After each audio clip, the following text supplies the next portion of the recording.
오늘도 귀하고 복된 주일입니다. 우리 같이 말씀 보도록 하겠습니다. 이사야 9장 1절에서 7절 말씀입니다. 저 여러분이 한 절씩 교독하겠습니다. 전에 고통받던 자들에게는 흑암이 없으리로다. 옛적에는 여호와께서 스불론 땅과 납달리 땅이 멸시를 당하게 하셨더니 후에는 해변길과 요단 저쪽 이방의 갈릴리를 영화롭게 하셨느니라. 흑암에 행하던 백성이 큰 빛을 보고 사망의 그늘진 땅에 거주하던 자에게 빛이 비치도다. 주께서 이 나라를 창성하게 하시며 그 즐거움을 더하게 하셨으므로 추수하는 즐거움과 탈취물을 나눌 때의 즐거움같이 그들이 주 앞에서 즐거워하오니 이는 그들이 무겁게 맨 멍에와 그들의 어깨의 채찍과 그 압제자의 막대기를 주께서 꺾으시되 미디안의 날과 같이 하셨음이니이다. 어지러이 싸우는 군인들의 신과 피 묻은 겉옷이 불에 섭같이 살라지리니 이는 한 아기가 우리에게 낳았고 한 아들을 우리에게 주신 바 되었는데 그의 어깨에는 정사를 메었고 그의 이름은 기묘자라 모사라 전능하신 하나님이라 영존하시는 아버지라 평강의 왕이라 할 것임이라. 같이 읽겠습니다. 그 정사와 평강의 더함이 무궁하며 또 다윗의 왕좌와 그의 나라에 군림하여 그 나라를 굳게 세우고 지금 이후로 영원히 정의와 공의로 그것을 보존하실 것이라. 만군의 여호와의 열심히 이를 이루시리라. 아멘. 내일은 우리 이 세상에 예수님께서 오심을 기뻐하는 기념하는 날이죠. 그리고 오늘은 크리스마스 이브입니다. 우리 오늘 이렇게 함께 주일 예배를 성탄 예배로도 하나님께 영광 올려드리고 있는데 모쪼록 오늘 이 예배가 하나님께는 최상의 영광이고 우리 모두에게는 한없는 기쁨이 되길 소망해요. 말씀을 나누기에 앞서서 성탄의 인사 한번 해봤으면 좋겠습니다. 메리 크리스마스. 예, 메리 크리스마스. 메리 크리스마스. 자, 우리가 보통 이제 메리 크리스마스라고 이렇게 인사를 함께 나누는데 이 인사의 정확한 뜻에 대해서 제가 한번 설명해 드릴게요. 이 뜻을 알면 우리가 더 이 예배, 성탄 예배의 기쁨에 대해서 더 많이 알 수 있을 것 같습니다. 자, 메리 크리스마스는 세 단어가 합쳐진 말이에요. 즐거운, 기쁨이라고 하는 메리와 그리고 예수님을 뜻하는 크라이스트 그리고 구교에서의 예배를 뜻하는 미사를 뜻하는 마스 이 세 단어가 합쳐진 거죠. 그래서 합쳐서 생각하면 메리 크리스마스란 뭐냐? 즐거운 예수님을 향한 예배가 바로 메리 크리스마스예요. 그러니까 이 예배를 예수님께 즐겁게 영광을 올려드리자라고 하는 의미겠죠. 제일 적절한 인사가 아닐까 싶어요. 이 예배 메리 크리스마스라고 하는 날. 우리가 앞으로 수십 년 동안 이제 성탄절을 계속 맞이하면서 보내게 될 텐데 그때마다 이걸 잘 기억하시기 바라요. 예배의 기쁨은 우리에게 허락하신 너무나도 귀한 은혜입니다. 그럼 우리가 이처럼 하나님 앞에서 이 세상 가운데 메리 크리스마스를 이야기하는 이유가 있죠. 그 이유는 무엇이냐? 예수님이 어떤 분이신가라고 하는 그분의 정체성 때문이에요. 예수님의 정체성으로 인하여 우리는 그분 앞에 기쁨의 예배를 드리는 것입니다. 예수님 누군가? 예수님은 하나님의 아들 유일하신 독생자세요. 자, 한번 볼까요? 요한복음 3장 16절입니다. 같이 한번 읽어볼까요? 시작. 하나님이 세상을 이처럼 사랑하사 독생자를 주셨으니 이는 그를 믿는 자마다 멸망하지 않고 영생을 얻게 하려 하심이라. 아멘. 자, 세상에서 가장 유명한 성경 구절이에요. 요한복음 3장 16절. 여기 보면은 예수님의 정체성이 명확하게 드러나 있습니다. 예수님 어떤 분이냐? 하나님이 세상을 너무 사랑하기 때문에 보내주신 독생자다. 하나님의 독생자. 그리고 예수님 누구냐? 우리의 믿음의 대상이에요. 그를 믿는 자마다. 믿음에 대한 결과가 무엇이냐? 멸망하지 않고 영생을 얻는다라고 하는 것입니다. 예수님의 정체성이 바로 이거예요.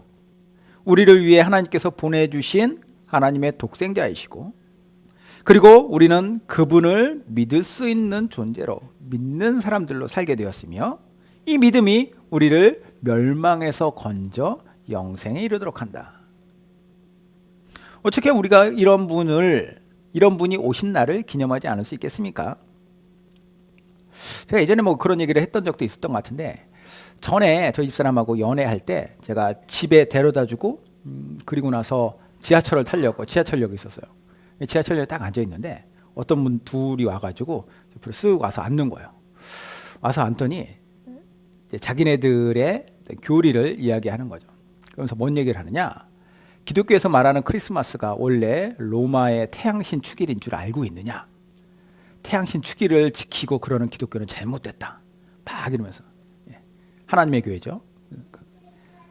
근데 그 말을 듣고 제가 무슨 말을 했냐면, 예수님의 생일이 언제인지 아는 사람은 아무도 없다. 그렇죠? 언제인지 아는 사람은 아무도 없는데 그날을 서로 태양신 축일이라고 하는 그날을 지정해서 예수님의 생일로 우리가 기념하자라고 온 세상 사람들이 다 그렇게 알고 있고 그렇게 지키고 있고 기뻐한다면, 그날이 4월 초파일이든 1월 1일이든 나는 상관이 없다라는 거예요. 12월 25일로 정해져서 그날을 함께 즐거워한다는 거, 그분을 그날 오심에 대해서 함께 거기에 의미를 두고 행복해하는 것이 정말 중요하다라는 거죠. 그 얘기를 이렇게 쭉 해주고 나서 이제 저는 먼저 이제 자리를 이제 뜨게 됐는데, 그분들이 이제 옆에서 그 고개를 끄덕이고 있더라고요. 그러니까 자기네들이 생각할 때에도 이게 너무 억지 주장이라는 것을 알고 있었던 것이죠.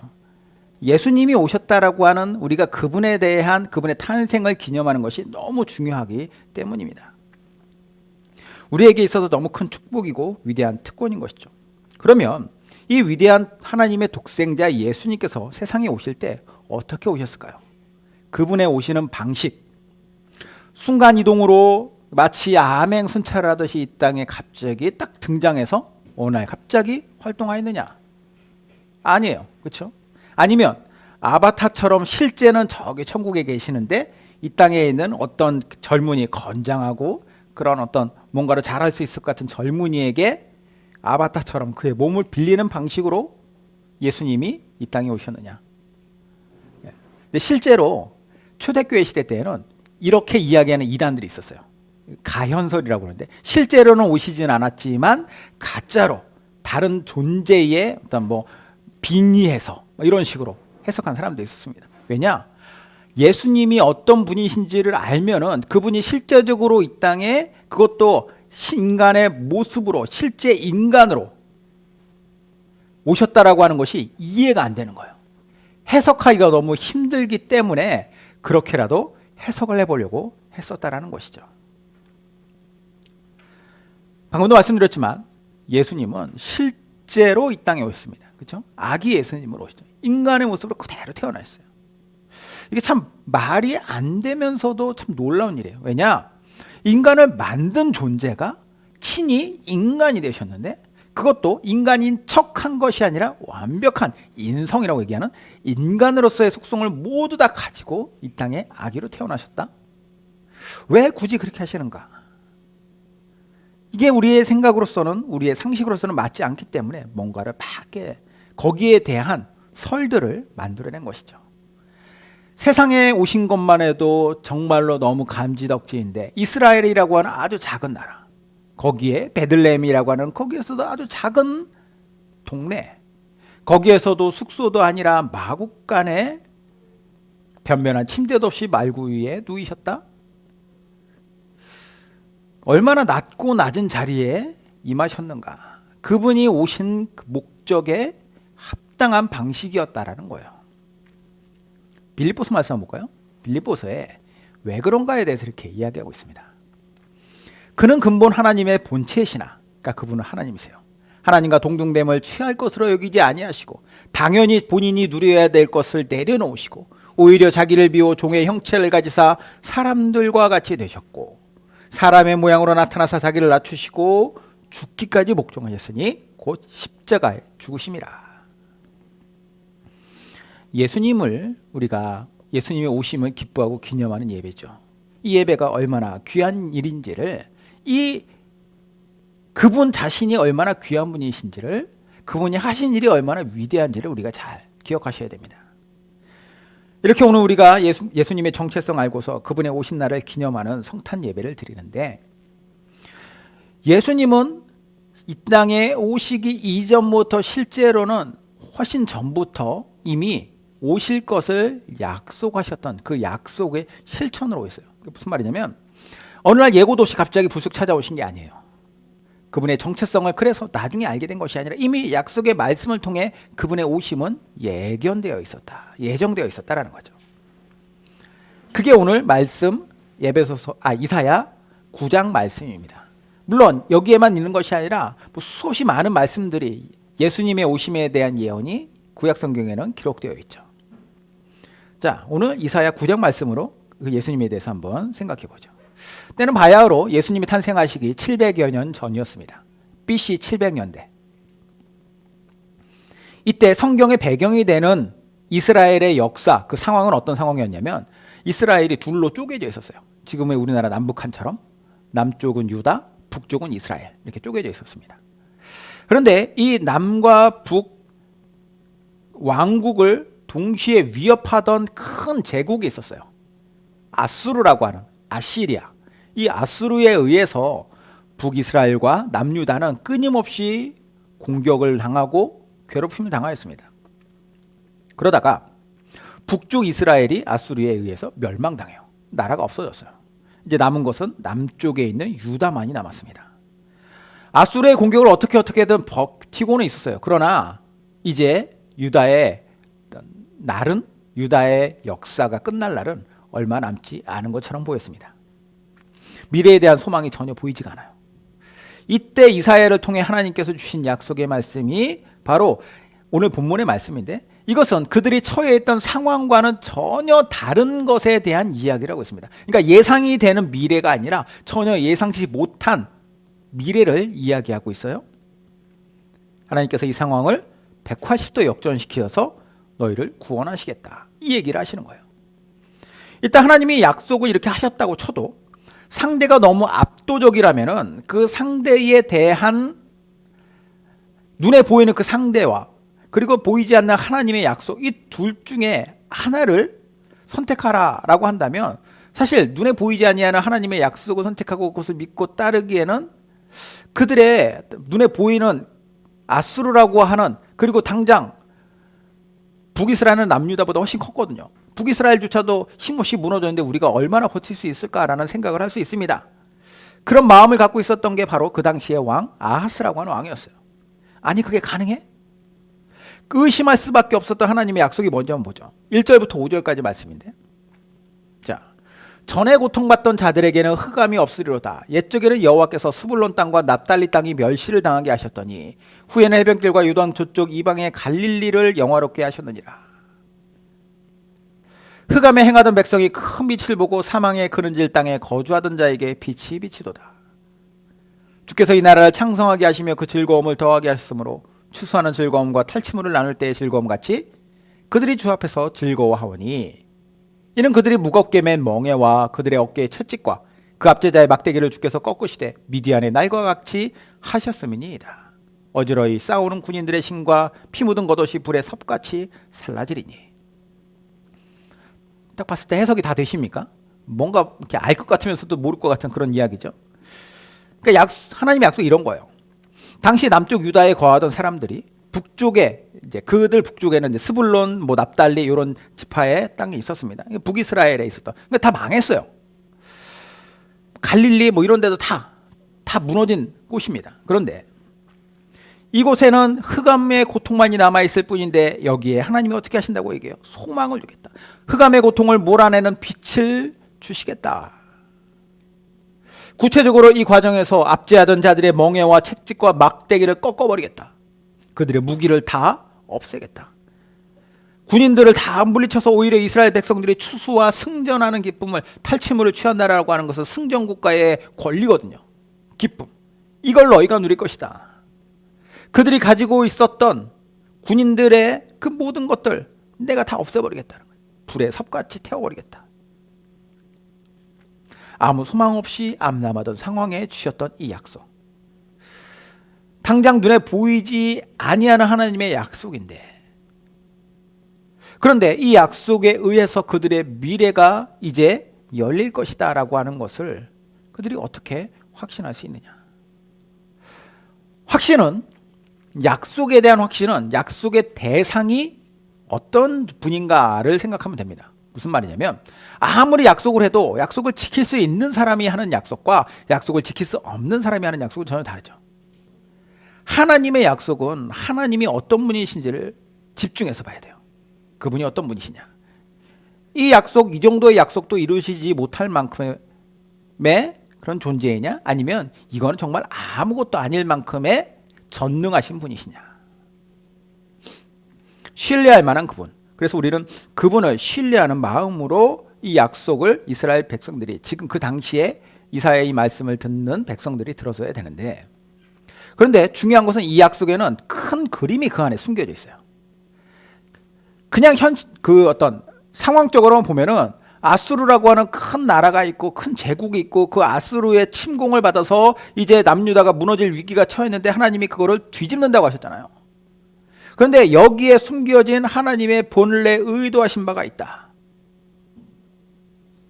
큰 힘과 능력으로 우리의 미래를 어둡게 만드는 세력, 압제의 멍에와 채찍과 막대기를 우리를 괴롭게 하는 죄와 사망의 권세를 하나님께서 물리치겠다라고 하는 엄청나게 큰 스케일의 계획이 여기에 담겨져 있는 것이죠.